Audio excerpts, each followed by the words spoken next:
Ghosh. You're with the news at 11. Here's the top stories over the next 1 hour. Defence Minister Nirmala Sitharaman's sensational charge of the Congress party says that Imran Khan's recent statement endorsing a second time for Prime Minister Modi could be a Congress plot to oust him. Income tax officials raid DMK leader Kanimori's house in Tuticorin but return empty-handed. She calls it political vendetta. Politics over a storm. Thunderstorm leaves 33 dead in Madhya Pradesh, Gujarat and Rajasthan. Madhya Pradesh Chief Minister Kamal Nath attacks the Prime Minister over 12 deaths in MP, says that while just show solidarity towards Gujarat, no sympathy for Madhya Pradesh. You're the Prime Minister of the country, not of Gujarat. Uma Bharti dismisses the Priyanka Gandhi factor, says that she would be viewed as a thief's wife is looked at. Uma Bharti is referring to the allegations against Priyanka's husband, Robert Wada. Thiruvananthapuram MP Shashi Tharoor discharged from hospital after head injuries, but now he wants an inquiry into the Tulabharam ceremony at the temple where a scale fell on him. Okay, but first to our top story. Union Defence Minister Nirmala Sitharaman has stepped up her attack on the Congress party. She's now levelled a sensational allegation at its leaders. Raksha Mantri has alleged that Pakistan Prime Minister Imran Khan's recent statement, where he endorsed a second term for Prime Minister Modi as he could be the only one who could bring peace in the region. According to Nirmala Sitharaman, this could be a ploy by the Congress party to oust him. She said that it is a Congress scheme as there have been many eminent leaders who go to Pakistan seeking help from the Pakistani leaders to get rid of Prime Minister Modi. Just a quick recap, Pakistan Prime Minister Imran Khan had said that there may be a better chance of peace and talks with India if Prime Minister Modi's BJP wins the Lok Sabha elections in 2019. In fact, I wouldn't know why these statements are coming at all. Because every time I have a statement, and this is me individually, not so much my party or the government, every time statements come of this nature, in and around elections in India, and also when you know there have been eminent leaders of the Congress who have gone there to seek help. Modi hatane ke liye hame madad karo business. I wonder if this is also part of the scheme of things which have been put forth by the Congress's side. So I don't know what to make of it, honestly. But the Congress party, of course, has dismissed Nirmala Sitharaman's allegations as being completely baseless and in fact called it a stupid remark. को कहते हैं बेतुका बकवास और बिल्कुल बेकार बयानबाजी क्योंकि ये जानते हैं कि चुनाव हार रहे हैं. This is a stupid statement. Please feel free to quote it. Put it in your slug that the Congress calls Nirmala Sitharaman's statement as stupid. Because it's about time in our political discourse we stop just quoting a person because she happens to be a cabinet minister. She can't, abuse that position by making outrageous, outlandish, obtuse, stupid and bizarre statements. End of day, Pakistan's Imran Khan, the Prime Minister, has embraced Narendra Modi.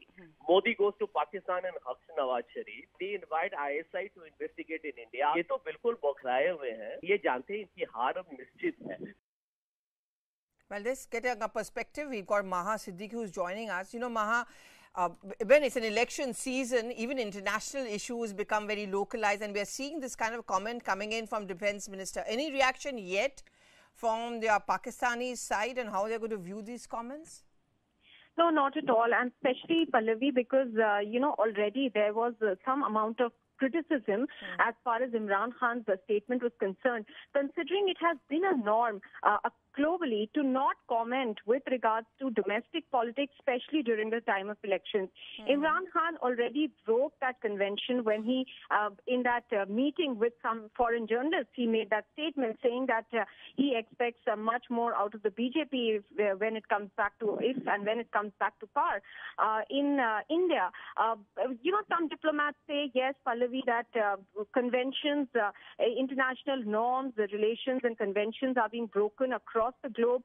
But this is something that is not really looked upon very kindly when leaders of other countries make statements which could seem to be influencing elections in another country. India avoids it at all costs, and it is expected that other countries do that too. So having said that, now this statement that has been made by Nirmala Sitharaman, Pallavi, alludes probably to a trip by Mani Shankar Iyer that happened some years ago during this tenure of Prime Minister Narendra Modi, where he was seen in a panel discussion talking about how there needs to be change in the Indian political scenario. That has been a statement that the BJP has been constantly using even in the past to say that because the opposition cannot do much in ousting Prime Minister Modi from power, they are seeking the help of Pakistan. And I think that is a statement that Nirmala Sitharaman has made again. And as you just played out, Sanjay Jha of the Congress party there Yes. saying that the Congress feels it's absolutely outlandish that such a suggestion be made, that the opposition is conniving with Pakistan. But as you Okay. rightly mentioned, Pallavi, this is a political season. Everything will be used in that context. Yeah, and to get a political voice, we've also got Anila Singh of the BJP joining us. You know, Anila, wouldn't you say this is a bit much to now find a Congress hand behind this comment coming in from Imran Khan? Aren't we also then playing into the hand of Pakistan when we say this? Because, you know, we're then insinuating and actually allowing and opening our doors to any kind of comments coming in from across our neighbor. See, Congress has always been Pakistan's sympathizer. So we are not at all surprised the way Imran Khan is talking. And we know that from where he must have got the clue or the hint, and he has come up and he has given this statement. So there is absolutely no doubt about it. The language he is speaking, from where he is getting the words from. No, but to say that the Congress party is responsible for Imran Khan's comments, do you think that makes sense? Is that correct to say so? Because Congress leaders, time to time, they have requested Pakistan to support them, and they have promised that if we are going to be in power, we are definitely going to be on good terms, and whatever Pakistan wants to do on the borders of India, Yeah, but over here, as in the history. But over here, the Pakistan Prime Minister himself is saying, I want a second term for Narendra Modi because he's the only one who can have those peace talks. Doesn't this put you on a back foot? This is the game. This is the game, and the people of our country, we understand it very well. That he thinks Imran Khan thinks that the people of our country are fools. No, they are not. They understand that politicians from which political party are the sympathizers of Pakistan. No, but when the defense minister says that Imran Khan is making this comment because Congress party has told him to, I mean that's a word coming in from the defense minister. Does that argument make sense to you? Or you agree with it? Absolutely, yes. Or you agree with it? You think Congress is the one who instigated? This is what I am saying. This is what I am saying, that Imran Khan is dancing on the tunes of the Congress party. And Congress party, they put question mark on Pulwama attack, and at the same time, they make Imran Khan talk what they want to, and they think that the people of our country is going to believe what Imran Khan says. Narendra Modi ji is a hard task master, and he doesn't spare anyone.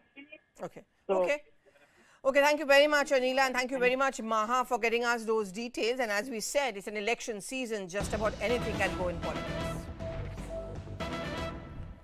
We're going to go across to Bihar. Some news coming in. Angry locals have surrounded Kanhaiya Kumar. He's a candidate in Begusarai. This was during his campaign. They've questioned him on his Azadi slogans. Remember, there are allegations against Kanhaiya Kumar that he had given pro-Azadi slogans while in Jawaharlal Nehru University. And in fact, he faced a case on that. I'm just going to stay with those pictures.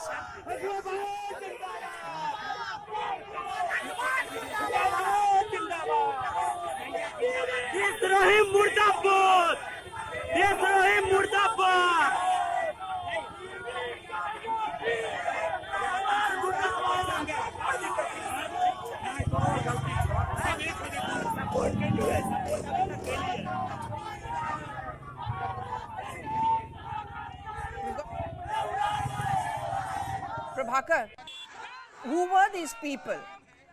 I mean, I'm sure the CPI would say that they've all been sponsored by the BJP, but is this that spontaneous reaction coming in from the ground? Yes, basically the BJP and the CPI workers actually pitched against political battle. And Kanhaiya Kumar was on a campaign trail, and then this Desh Do thing, which was, if you hear the slogans carefully, it is regarding the cases he has been facing in the jail during the JNU time. So this was the BJP workers, the group of BJP workers. Though the BJP refuses to call them, they are saying that they were angry with the fact that they were BJP workers, BJP sympathizers, who actually stopped Kanhaiya Kumar and raised not only anti-Kanhaiya Kumar slogan, but also raised that issue of case successing due to the agitation at the JNU time. You know, we've been tracking, and it's an interesting election. Here you have a novice like Kanhaiya Kumar. Then he's going to try and appeal to what he calls the real nationalist sentiments in the country. On the other hand, you have a Giriraj Singh also contesting opposite you. On the ground, does this really matter? I mean, Kanhaiya Kumar, the allegations against him of coming out with pro-Azadi slogans in JNU, does that really matter on the ground? I mean, or do people rake it up and do they confront him on this? Yeah, it does, and BJP wants that to happen. BJP wants that this issue to actually remain the core of the election campaign. Right? Because that helps Giriraj Singh. Giriraj Singh, remember, is known as a Hindu hardliner nationalist leader, and he rides on the nationalism campaign which the BJP has initiated. Now, here is a candidate whose image is just opposite, just contrary to what his campaign narrative is, and it actually suits BJP, Giriraj Singh, that this issue is, it goes to the public domain and people talk about it and people polarize on this basis. Okay, now Prabhakar, what about Kanhaiya Kumar himself? I mean, I'm sure he's aware of the fact. Okay, let's listen to what happens in Begusarai and then I'm going to go back to you.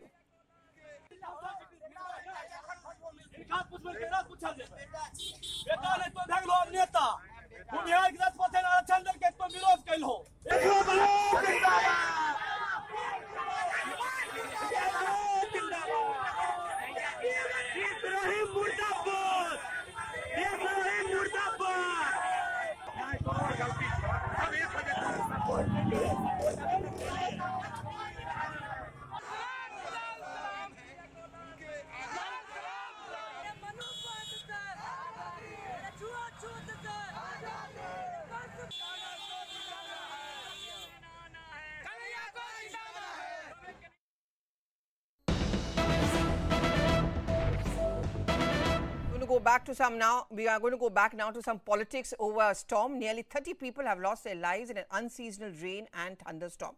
12 people have died in Madhya Pradesh. 6 deaths were reported from Rajasthan, and Gujarat also received unseasonable storms and rain, killing 9 people and causing injuries and devastation across the state.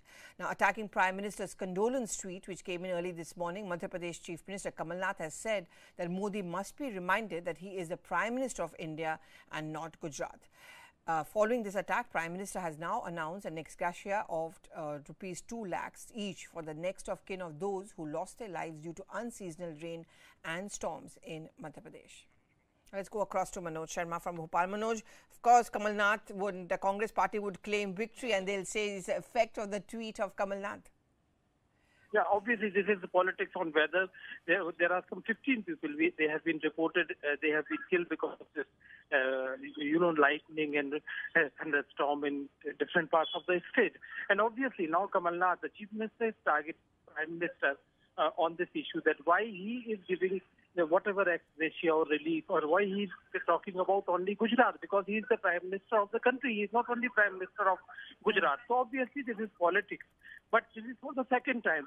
Let me remind you that this is for the second time that Mr. Kamal Nath is targeting the Prime Minister when there was income tax raids on people who were very closer to Kamal Nath, and when they were raided by income tax authorities. At that time also, Kamal Nath said that the BJP has been using the income tax authorities for their political purpose as their tools only. Okay, do you think this anger of Kamal Nath over a storm is also because of what you were pointing out, Manoj, the fact that, repeatedly the Prime Minister, even in his interview to us, had pointed fingers at Kamal Nath, calling him thuggy, calling him the fact that he's such a thief? You think that is something which is simmering, or that storm within Kamal Nath himself, which has now come out in this tweet? Yeah, you're right, because this is for the first time that Kamal Nath has been targeted by the BJP and by income tax authorities personally, because if you remember, R.K. Miglani has been associated with Kamal Nath for more than 35 years, and Parveen Kakkar was officer on special duty, OSD, to the Chief Minister. So obviously, these people very closer to Kamal Nath, and they were raided by income tax authorities. So that is obviously because of that anger, because of his being targeted by the income tax, and in fact, he's being targeted by the center.